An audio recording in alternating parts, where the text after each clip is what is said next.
बिस्मिल्लाहिर्रहमानिर्रहीम। अस्सलाम वालेकुम नाज़रीन, आप यूट्यूब चैनल देख रहे हैं। मैं इमरान खान हूँ। नाज़रीन, सबसे पहले आपको मैं एक खबर सुनाता हूँ। बिलावल ज़रदारी ने एक स्टेटमेंट दिया है, मुझे तो बहुत अजीब स्टेटमेंट लगा। इसकी कोई तस्हीह आ जाए गवर्नमेंट की तरफ से या किसी और तरफ से कोई तरदीद आ जाए तो सूरत हाल शायद कुछ और होगी, लेकिन ये बड़ा हसास मामला है। बिलावल का स्टेटमेंट अगर आप गौर से सुने वो कह क्या रहा है। बिलावल ने इंटरव्यू दिया अल जज़ीरा को, और ये इंटरव्यू देते हुए बिलावल ने कहा, पीपल्स पार्टी के चेयरमैन और साबिक वज़ीर ख़ारजा बिलावल ज़रदारी ने कहा कि पाकिस्तान को एतमाद साजी के इक़दाम के तौर पर मखसूस अफराद भारत के हवाले करने पर कोई एतराज़ नहीं है, ताहम उसके लिए नई दिल्ली को इस अमल में ताउन पर आमादगी ज़ाहिर करना होगी। सिंपल जुमला ये है कि भारत ताउन करे तो मखसूस अफराद की हवालगी पर कोई एतराज़ नहीं होगा, ये बिलावल ने कहा। अच्छा, बिलावल ने यह बात पाकिस्तान के बिहाफ पर कही है, और बिलावल इस वक्त पाकिस्तान की हुकूमत का हिस्सा है, यानी हुकूमती जमात है। सिर्फ ये वजारत में नहीं बैठे हुए, वो बातचीत चल रही है, शायद ये आके वजारत में भी बैठ जाएं। इनके ऊपर दबाव डाला जा रहा है, और एजाज सैयद साहब की खबर है कि फिर जरदारी साहब की अपनी सदारत जो है वो ख़तरे में पड़ सकती है। मैंने आपको बहुत पहले ये बात कही थी कि जिस वक्त मखसूस नशिस्तें नून लीग को मिल जाएंगी, पीपल्स पार्टी का पत्ता साफ हो जाएगा, क्योंकि पीपल्स पार्टी फिर ब्लैक मेलिंग की पोजीशन में नहीं रहेगी, वो उतनी ताकतवर नहीं रहेगी जितनी अभी है, उनकी वो ज़रूरत भी नहीं रहेगी। लेकिन बिलावल का ये स्टेटमेंट क्या हुकूमत वक्त ओन करती है या डिसओन करती है, क्योंकि यहाँ पे दो लोगों का कैटेगोरिकली बिलावल ने नाम लिया है। पाकिस्तान की रियासत भारत में होने वाली दहशतगर्दी के मामलात पे हमेशा डिनाइल में रही है। पाकिस्तान का जो रियासती मौक़िफ़ रहा है या जो पाकिस्तान की एस्टेब्लिशमेंट का मौक़िफ़ रहा है, वो हमेशा ये कहते रहे कि जी भारत के अंदर दहशतगर्दी में पाकिस्तान से कोई इन्वॉल्व ही नहीं है। वो हमेशा ये कहते रहे कि जनाब भारत पाकिस्तान में दहशतगर्दी करता है। वो हमेशा ये कहते रहे पाकिस्तानी एस्टेब्लिशमेंट के लोग या पाकिस्तानी हुकूमतें कि पाकिस्तान की किसी भी इदारे की या शख्सियत की भारत के अंदर दहशतगर्दी में कोई इन्वॉल्वमेंट नहीं है, और अगर है तो भारत कोई सबूत दे। और पाकिस्तान का एक रियासती मौक़िफ़ रहा कि भारत आज तक सबूत देने में नाकाम रहा। लेकिन बिलावल ने दो लोगों के बारे में बात करते हुए ये कहा, एक बिलावल ने हाफिज सईद साहब का नाम लिया और दूसरा मौलाना मसूद अजहर साहब का नाम लिया। उन्होंने कहा मौलाना मसूद अजहर तो अफगानिस्तान में, बिलावल ने कहा उनकी इत्तला के मुताबिक अगर वो पाकिस्तान में है और भारत के पास इसके बारे में कोई इत्तला है तो इस्लामाबाद मसूद अजहर को गिरफ्तार करने में जो है वो दिलचस्पी जाहिर करेगा। अगर वो मौजूद है तो हम इन्हें गिरफ्तार करने में खुशी महसूस करेंगे। वो अफगानिस्तान में है, जब भी भारतीय हुकूमत ये मालूमात फराहम करे वो कहते हैं अगर यहाँ पे है तो बताएं, हम गिरफ्तार करने में खुशी महसूस करेंगे। दूसरा, हाफिज सईद और मौलाना मसूद अजहर जैसे लोगों और इन लोगों की भारत को हवालगी के हवाले से बिलावल ने दावा किया है। यानी ये दावा तो आप इस सूरत में कर सकते हैं ना, जब आप ये साबित कर लें या आप ये मान लें कि पाकिस्तान ने दहशतगर्दी की है भारत में। अब पाकिस्तान की रियासत कहती है कि हमें बहुत सारे नाम भी पता है, बहुत सारे लोगों को भी जानते हैं, यानी अजीत दोवल के ऊपर इल्ज़ाम लगाते हैं कि उनकी डॉक्ट्राइन है पाकिस्तान के अंदर दहशतगर्दी करवाओ। भारत ने सेलिब्रेट किया, पाकिस्तान के अंदर 20 के करीब उन्होंने अपने टारगेट हिट किए हैं, उनकी मीडिया ने इस पर सेलिब्रेट किया और उन्होंने कहा जी बिल्कुल हम घुसकर मारेंगे और ये हमारी पॉलिसी है और ये अजीत दोवल की डॉक्ट्राइन है। तो क्या पाकिस्तान भारत से अजीत दोवल को मांगेगा कि पाकिस्तान के अंदर कत्लो गारतगिरी हो रही है, ये बंदा आप हमें दे दें, तो भारत पाकिस्तान को दे देगा? भारत पाकिस्तान से मांगता है कुछ बंदे, लेकिन पाकिस्तान कहता है कि भारत ने सबूत नहीं दिए या ये बंदे दहशतगर्दी में इन्वॉल्व नहीं है। पाकिस्तान इस किस्म की बातें करता है। बहरहाल बिलावल ने बहुत बड़ा स्टेटमेंट दिया है। बिलावल का ये कहना है कि अगर भारत ताउन करे तो ये मखसूस मतलूब अफराद जो भारत को हैं ये भारत के हवाले कर दिए जाएंगे। हालांकि पाकिस्तान और भारत के बीच में मुजरिमों या मुलजिमों की हवालगी के हवाले से कोई दो तरफा मुआहदा नहीं है। ये बात आप याद रखिए कि पाकिस्तान और भारत के बीच में जो हवालगी के हवाले से कोई दो तरफा मुआहदा नहीं है। इसमें जो है वो पाकिस्तान का जो वजारत ख़ारजा है उसने भी ये बात कंफर्म की है। लेकिन बिलावल के दिमाग में ये बात कहाँ से आ रही है, रियासत पाकिस्तान अब इसके ऊपर क्या कहती है, ये आने वाले वक्त में पता चल जाएगा। इस तरह तो पाकिस्तान के पास बेशुमार नाम है, पाकिस्तान भी मांगना शुरू कर दे जनाब वो बंदा भी हमारे हवाले करें, वो बंदा भी हमारे हवाले करें, तो क्या भारत करेगा? बिलावल का जो ये एटीट्यूड है बड़ा ये अजीब मुझे लगा, ऐसा जैसे कि हम एक कमज़ोर मुल्क है और भारत बहुत ताकतवर मुल्क है। यानी अमेरिका तो पाकिस्तान से ले जाता था अपनी मर्ज़ी के बंदे पकड़ के, और ये पकड़ के दे भी देते हैं। अभी आसिम मुनीर साहब ने एक बंदा पकड़ा और पकड़ के अमेरिका को कहा कि जी हमने पकड़ लिया, डोनाल्ड ट्रंप साहब को बताएं, और फिर वो बंदा जो है वो अमेरिका के हवाले भी किया हमने। यहाँ से हमने बंदा पकड़ा और अमेरिका के हवाले कर दिया, वो लेकर चले गए अमेरिका में। लेकिन क्या कोई बंदा हम वहाँ से ला सकते हैं? तो क्या अब भारत भी पाकिस्तान से ऐसे ही बंदे ले लेकर जाएगा? जबकि पाकिस्तान की रियासत हमेशा डिनाइल में रही और हमेशा ये कहती रही कि हमारे यहाँ से कभी भी कोई दहशतगर्दी भारत के अंदर प्लान नहीं हुई और यहाँ से कोई दहशतगर्दी नहीं की गई। अजीब सूरत हाल है, मेरी समझ से बाहर है कि ये वाइट हाउस में किस किस्म के मुआहदे हुए हैं या किस किस्म की बातचीत हुई है या क्या कुछ वहाँ पे कमिटमेंट की गई है। ये आने वाले वक्त में और क्लियरिटी आ जाएगी। नाज़रीन, नवाज शरीफ साहब के हवाले से एक खबर दी गई थी, कामरान शाहिद साहब ने खबर दी थी। उन्होंने कहा था कि नवाज शरीफ साहब अडियाला जेल जाना चाहते हैं, इमरान खान साहब से मिलना चाहते हैं और ये एक आगे बढ़ने का रास्ता हो सकता है। मुज़ाकरात के हामी हैं नवाज शरीफ साहब। लेकिन ये खबर फैलाई गई पहले अच्छी तरह, बहुत सारे मीडिया पे ये खबर चली। मैंने पहले ही आपको कहा था कि नवाज शरीफ साहब नहीं जा पाएंगे। बहुत सारे लोग कह रहे थे अगर वो जाएंगे तो वो बेइज्जती करवा के वहाँ से आएंगे अडियाला जेल से। अब मामला ये है कि किसी ने घास ही नहीं डाली मियाँ साहब को, पीटीआई ने भी सीरियस नहीं लिया। इमरान खान साहब की फैमिली, जिनको बहुत फिक्र है इमरान खान साहब के बारे में, उन्होंने भी सीरियस नहीं लिया। उन्होंने कहा यार मियाँ साहब को घर में सीरियस नहीं लेता तो हम कैसे ले लें, तो हम तो नहीं मानते। पीटीआई ने भी मियाँ साहब को सीरियस नहीं लिया, इमरान खान साहब ने भी सीरियस नहीं लिया, किसी ने मियाँ साहब को सीरियस नहीं लिया। तो मियाँ साहब ने ये खबर फैलाई क्यों, ये बात बाहर क्यों निकाली जो बाद में उनको वापस लेनी पड़ गई? जो बज़ाहिर दिखाई देता है ना कि मियाँ साहब भी एस्टेब्लिशमेंट को दबाव में रखना चाहते हैं। वो एस्टेब्लिशमेंट को बताना चाहते हैं कि मैं कितना ताकतवर और रेलिवेंट आदमी हूँ, अगर तुम लोग मेरे साथ हैंकी बैंकी करोगे तो मैं इमरान खान के बाद जेल भी जा सकता हूँ और वहाँ जाकर उसके साथ मिलकर मैं इमरान खान के साथ मिलकर आपका पत्ता साफ कर सकता हूँ। शायद मियाँ साहब ने एस्टेब्लिशमेंट को ये एक अपना पैंतरा दिखाया है, सियासी पैंतरा, अपनी रेलिवेंसी शो की है। लेकिन फिर मियाँ साहब को समझ आ गई कि मियाँ साहब को तो पीटीआई सीरियस नहीं ले रही, मियाँ साहब को तो आम लोग सीरियस नहीं ले रहे, उनके अपने घर वाले भी नहीं रहे, एस्टेब्लिशमेंट ने भी सीरियस नहीं लिया। तो फिर इरफान सिद्दीकी साहब के ज़रिए से ये खबर वापस ली गई और ये करना ही पड़ा क्योंकि किसी ने मुँह ही नहीं लगाया। और अगर मियाँ साहब किसी को दबाव लेना भी चाह रहे थे तो वो दबाव में ले नहीं पाए। मियाँ साहब अगर जेल काट लेते ना और पाकिस्तान से 50 रुपए के स्टाम्प के ऊपर भागते ना और 4 हफ्ते का कह के 4 साल पाकिस्तान से बाहर ना गुजारते तो आज मियाँ साहब की सियासत कुछ और होती। लेकिन मियाँ साहब ने जो एक वोट को इज्जत दो की पॉलिसी को बूट को इज्जत दो की पॉलिसी में बदला और जिस तरह उन्होंने कंप्रोमाइज़ किया अपने मौके पे और एस्टेब्लिशमेंट की गोद में जाकर वो बैठे, इससे मियाँ साहब ने अपनी सियासत का पैर पे खुद ही कुल्हाड़ा मार दिया। मियाँ साहब जेल नहीं काट सके। राणा सनाउल्लाह साहब से जब सवाल हुआ कि इमरान खान साहब को आप कितने नंबर देंगे, ये इरशाद भट्टी साहब ने किया, 10 में से कितने नंबर देंगे जेल काटने पे? उन्होंने कहा 10 में से 10 ही नंबर दूंगा। कमाल जेल काटी है इमरान खान साहब ने, पूरा बदतरीन मुखालिफ वो भी मानते हैं कि यार जेल तो काटी है इमरान खान ने। यानी मैं एक सहाफ़ी हूँ, मैंने भी जेल काटी है, मैं 10 दफ़ा गिरफ्तार हुआ, मैं टॉर्चर हुआ, बहुत सारा कुछ हुआ और एक इतनी खौफनाक जेल काटी है। वो जो काल कोठरी है, यानी उधर दुनिया का ही कुछ पता नहीं था कि आज डेट क्या है, दिन है, रात है, क्या चल रहा है। ऐसी खौफनाक जेल भी काटी, छोटा सेल, पता नहीं अजीबो गरीब सूरत हाल, 5 महीने। ये बहुत मुश्किल काम है।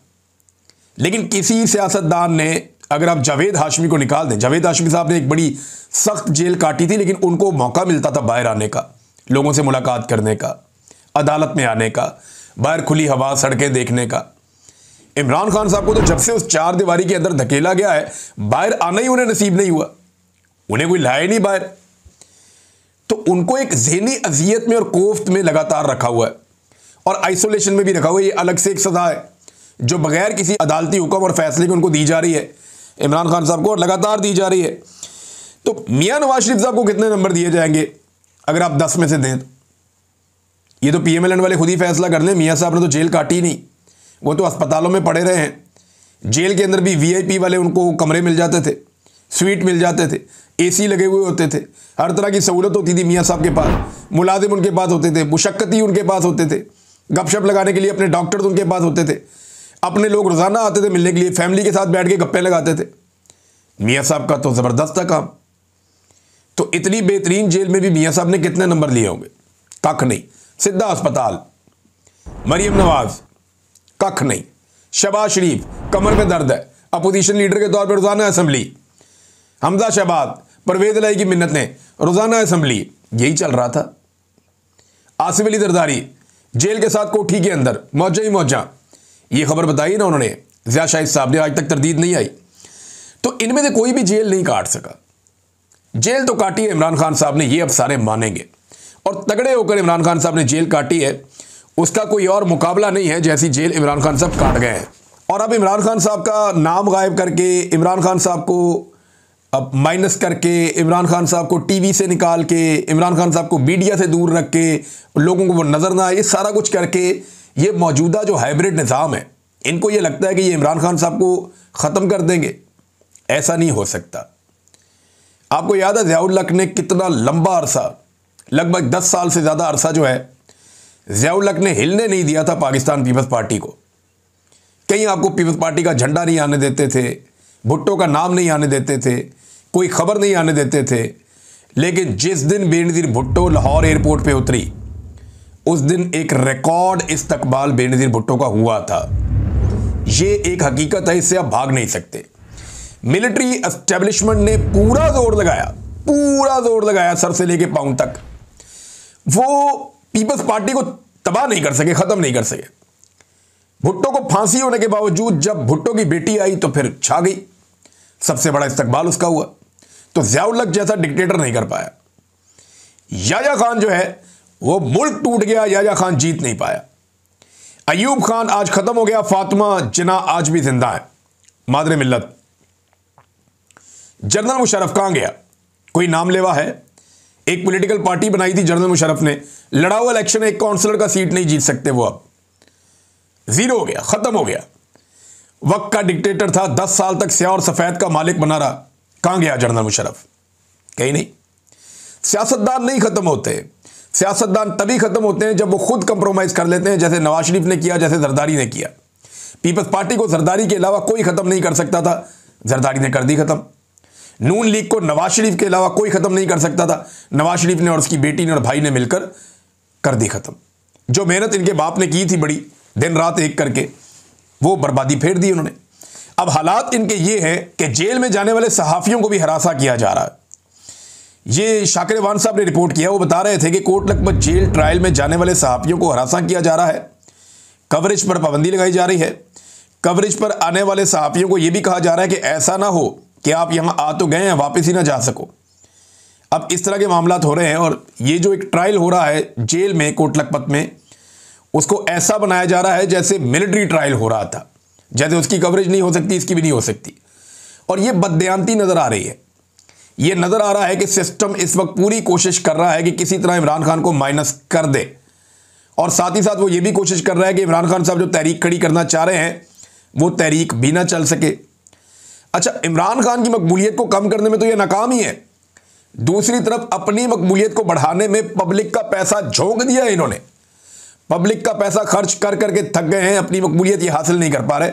मिसाल के तौर पे आप ये देखें, ये आपके सामने एक पूरा पेपर है जिसमें ये वर्क ऑर्डर है कि 10 दिन के लिए प्रमोशन करवानी है।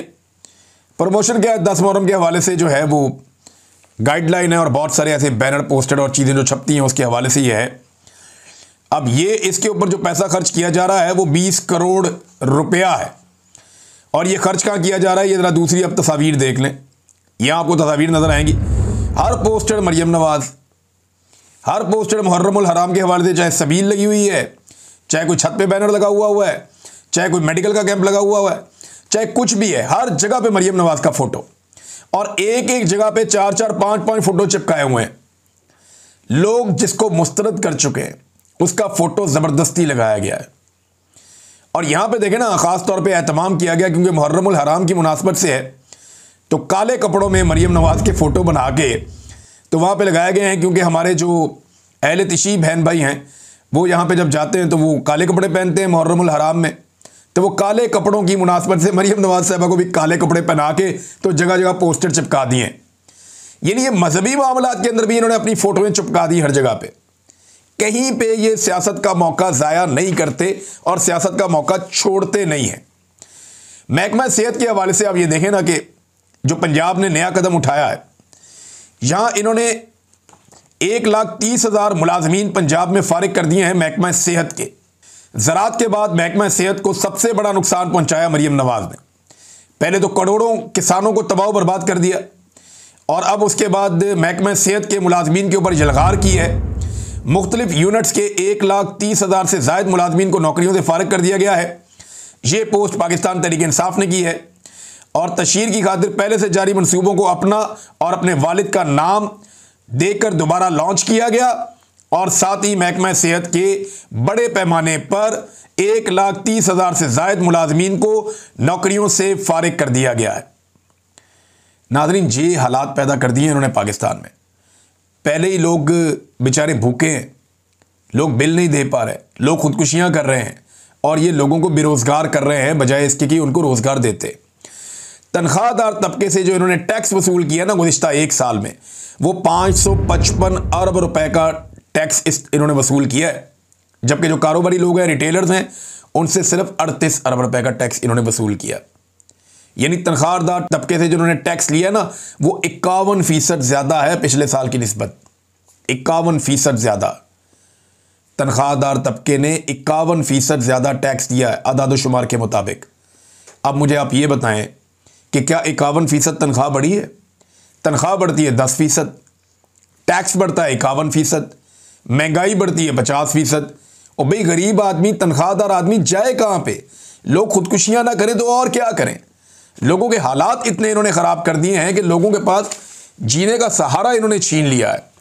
अब टिकटॉकर्स की जो पॉलिसी है वो ऐसे है जैसे वो वीडियोस बना बना के लगाते हैं कि जनाब हम बहुत अच्छा काम कर रहे हैं। होता यह है कि जो हुकूमत होती है वो एक संजीदा चीज़ होती है, वो पॉलिसीज़ बनाते हैं, वो अपनी पॉलिसीज़ के ज़रिए से चीज़ों को चलाते हैं। जैसे कि इमरान खान साहब बैठ के पॉलिसी बनाते थे, लोगों के साथ बैठते थे, मुशावरत करते थे, सीनियर लोगों को बुलाते थे, दुनिया भर की किताबें वो पढ़ते थे, चीज़ें पढ़ते थे, दुनिया के मॉडल्स को स्टडी करते थे, उसके मुताबिक वो कहते थे ये पॉलिसी हम बनाएंगे, चल जाएगी। नवाज शरीफ भी अपने दौर में बड़ी अच्छी पॉलिसीज़ बनाते रहे हैं। परवेज़ मुशर्रफ एक डिक्टेटर था, उसने भी अपने दौर में पॉलिसीज़ बनाई थी। बेनज़ीर भुट्टो ने भी अपने दौर में पॉलिसीज़ बनाई थी। लेकिन ये बिल्कुल ही निकम्मे हैं, ये टिकटॉकर्स बिल्कुल ही फारिग हैं, इनका दिमाग ही काम नहीं करता। अंदाज़ा करिए, ये कैमरा उठा के और मुंह उठा के चल पड़ते हैं जिधर को इनको भेज दिया जाता है। इनके ऊपर प्रेशर था कि पहुंचो पाकपतन अस्पताल, ये उधर पहुंच गए। उधर जाके इन्होंने किया क्या? एक एमएस फारिग कर दिया, सीईओ फारिग कर दिया और उसको डीसी को कहा जनाब आप भी चार्ज छोड़ दें। अंदाज़ा करें आप, उनको गिरफ्तार भी करवा दिया। भाई इस तरह तो आपको सारे अस्पतालों में सारे बंदे गिरफ्तार करवाने पड़ जाएंगे। वजह यह है कि आपको सहूलतें देनी होती हैं। यानी एक अस्पताल में ये जाती है तो दूसरे से खबर आ जाती है, फिर तीसरे से खबर आ जाती है, फिर चौथे से खबर आ जाती है। चक्कर ये है पॉलिसी और विजन नहीं है इनका, ये सिर्फ इश्तिहारबाजी और सस्ती मशहूरी और नौसरबाजियों के चक्कर में और कुछ भी नहीं है। ये हुकूमतें छोटे मोटे ये छापे नहीं मारती, हुकूमतें जो होती हैं वो पॉलिसियां बनाती हैं। ये पॉलिसी बनाने के काबिल नहीं है। और इमरान खान साहब ने जो पॉलिसियां बनाई थी जैसे सेहत कार्ड की और दीगर हेल्थ के हवाले से, वो सारी इन्होंने तबाह बर्बाद कर दी, इन्होंने ख़त्म कर दी। जो मेहनत यास्मीन राशिद ने पंजाब में की थी, ये बाप बेटी ने मिलके वो मेहनत ज़ाया कर दी, तबाह बर्बाद कर दिया। एक और नाज़रीन बड़ी खबर है और ये खबर है वज़ीरिस्तान से। इसको बहुत सारे लोगों ने पोस्ट किया। मैं आपको ये अहमद फरहाद साहब ने जो विजुअल पोस्ट किया है वहाँ से मैं आपको लगाकर दिखा देता हूँ। कुछ और लोग हैं उन्होंने भी ये तस्वीर पोस्ट की हैं। जो वज़ीरिस्तान है वहाँ पे बहुत बड़ी तादाद में लोग सड़कों पे निकल आए, उन्होंने एहतजाज किया और वो दहशतगर्दी के ख़िलाफ़ और मुमकिना जो ऑपरेशन है उसके ख़िलाफ़ एहतजाज कर रहे हैं। देखिए वज़ीरिस्तान में फ़ौजी जवान भी शहीद होते हैं, वहाँ पे ऑपरेशन में दहशतगर्द भी मारे जाते हैं बाज़ औक़ात, और आम लोगों की बहुत बड़ी तादाद जो है वो शहीद होती है अक्सर। अमन व अमान की ख़राब सूरत हाल है, वहाँ ड्रोन हमले किए जाते हैं, उनकी वजह से आम शहरी जो हैं बच्चे हैं वो शहीद हो जाते हैं। और 2025 में अब तक अफसरान समेत 70 से ज़ायद सिक्योरिटी अहलकार वहाँ पे अपनी जानें गंवा चुके हैं। अब ये अमन व अमान की जो जिम्मेदारी है वो सूबाई हुकूमत की भी है, वफाकी हुकूमत की भी है, लेकिन बॉर्डर की सिक्योरिटी जो है वो फ़ौज के पास है और इंटेलिजेंस की जिम्मेदारी जो है वो इंटेलिजेंस एजेंसियों के पास है। लेकिन अमन कायम नहीं हो पा रहा। जो मकामी लोग हैं वो क्या कहते हैं? वो ये कहते हैं कि हमारे यहाँ पे जानबूझकर अमन कायम नहीं होने दिया जा रहा, यहाँ पे गुड तालिबान और बैड तालिबान का गेम खेला जा रहा है। मुझे अली अमीन गंडापुर साहब ने ये बात कही थी और यही बात अली अमीन गंडापुर साहब ने आर्मी चीफ के सामने भी कही थी, और पूरी जो एक हायरार्की है वफाक की, उनके सामने बैठकर कही थी कि ये जो गुड तालिबान है, इनकी वजह से यहाँ दहशतगर्दी फैल रही है। गुड तालिबान का मतलब ये है कि ये वो लोग हैं जिन्हें सिक्योरिटी फोर्सेस कुछ नहीं कहती, ये आते जाते हैं अपनी मर्जी से, ये भत्ता भी लेते हैं, लड़ाई भी करते हैं, इसको गुड तालिबान कहते हैं। एक्चुअली जब कोई गुड तालिबान कहता है तो उसका मतलब ये है ये वो तालिबान है जो गुड बुक्स के अंदर है रियासती इदारों की, और जो बैड तालिबान है ये वो हैं जो रियासती इदारों के साथ लड़ाई में है। तो जब ये डिवीजन होती है ना, तो इसकी वजह से कन्फ्यूजन भी होती है और दहशतगर्दी भी बढ़ती है। अब जो मकामी लोग हैं वो ये कहते हैं कि बिला तफरीक आप इन लोगों को यहां से निकालें, कोई गुड और कोई बैड नहीं है। दूसरा, ड्रोन हमले ना किए जाएं। वो चाहते हैं वहां पे ऑपरेशन के नाम पे जो कुछ इससे पहले हुआ, उनका इस्तेसाल हुआ, दोबारा कोई ऑपरेशन ना हो। और वो ये समझते हैं कि उनकी जो मादनियात हैं उन पे कंट्रोल के लिए यहां पे जानबूझ के ऐसे हालात पैदा किए जाते हैं कि चीज़ें ऑपरेशन की तरफ चली जाएं और हमें ये इलाके खाली करने पड़ जाएं। ये मकामी लोगों का कहना है और वो बार बार ये बात कहते हैं, और क्योंकि मुझे बहुत दफ़ा उन्होंने ये बात की है इसलिए मैं आपके सामने रख रहा हूँ। लिहाजा वज़ीरिस्तान के मामलात को बड़ा बारीकी से देखने की ज़रूरत है। DGISPR हाल ही में इस पर ट्वीट भी कर चुके हैं। उसके बारे में ये खबरें भी आ रही हैं मुबैना तौर पे कि 27वीं आईनी तरमीम में फाटा को वापस वफाक के साथ मिलाने की कोशिश की जाएगी, उसके इख्तियारात वफाक के पास चले जाएंगे। तो जब आप इन सारी चीज़ों को मिलाकर देखते हैं तो वज़ीरिस्तान के लोगों में जो बेचैनी है उसकी आपको वजह समझ आती है। अब तक के लिए इतने, अपना ख्याल रखिएगा, अपने इस चैनल का भी। अल्लाह हाफ़िज़।